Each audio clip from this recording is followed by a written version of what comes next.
आप सोच रहे होंगे कि स्लोगन तो बेटी पढ़ाओ बेटी बचाओ है, लेकिन अब हम आपको जो रिपोर्ट दिखाने जा रहे हैं उसके बाद आप भी कहेंगे बेटी को पढ़ाओ और प्रधान बनाओ, क्योंकि जो काम देश के बड़े बड़े नेता नहीं कर पाए वो आगरा के गांव ने कर दिखाया। रिपोर्ट देखिए।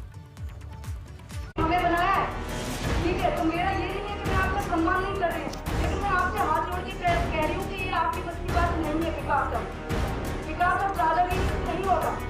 दादागिरी से आप एक प्रोजेक्ट लेके आ सकते हो, 50 लोग मिलके चले जाएंगे, लेकिन प्रशासन में आप एक नीतिगत तरीके से इन चीजें लेके आ सकते हो।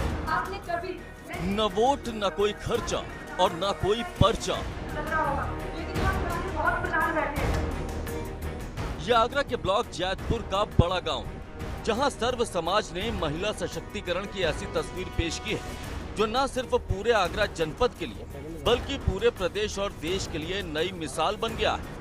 इन्होंने हमें बनाया है, ठीक है, तो मेरा ये नहीं है कि मैं आपका सम्मान नहीं कर रही हूँ, लेकिन मैं आपसे हाथ जोड़ के कह रही हूँ कि ये आपकी बस की बात नहीं है। विकास अब दादागिरी से नहीं होगा।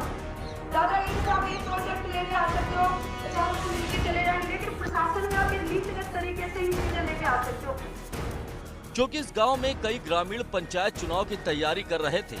एक साल से 5 उम्मीदवार लगातार ग्राम प्रधानी की तैयारी में लगे थे, लेकिन गांव के सर्व समाज ने गांव की एक बेटी को निर्विरोध गांव का प्रधान चुनकर सबको चौंका दिया। रविवार को गांव के हनुमान मंदिर पर ग्राम प्रधान के चुनाव के लिए एक पंचायत आयोजित की गई, जिसमें दर्जनों की संख्या में ग्राम पंचायत के सर्व समाज के ग्रामीण एकत्रित हुए। लोगों को लगा कि चुनाव होगा, लेकिन पंचायत में सर्व समाज की सहमति से गांव के ही किसान किलेदार की बेटी सरला सिंह गुर्जर को निर्विरोध ग्राम प्रधान बनाने का ऐलान कर दिया गया। आपको बता दें कि निर्विरोध ग्राम प्रधान बनी सरला देवी पत्रकारिता की पढ़ाई कर प्रशासनिक अधिकारी बनने की तैयारी कर रही हैं। गांव वालों को भरोसा है कि पढ़ी लिखी बेटी गांव के प्रधान बनेगी तो गांव का विकास होगा, तरक्की के नए रास्ते खुलेंगे। हमारे गांव में कोई भी बहुत शिक्षित प्रधान नहीं हुए अब तक। उन्होंने अपने स्तर से जितनी उनकी जानकारी थी, जितना भी उनको नॉलेज थी, उस स्तर से उन्होंने बहुत प्रयास भी किए हैं, काम हुए भी हैं।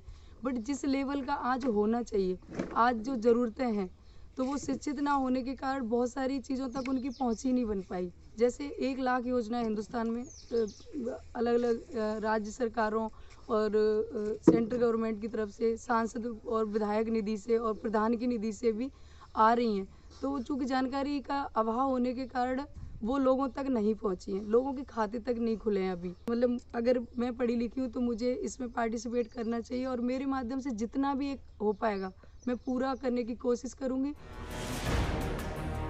वहीं गांव वालों ने निर्विरोध ग्राम प्रधान चुनकर होने वाले उस खर्च को भी बचा लिया जो आमतौर पर चुनाव के दौरान होते हैं।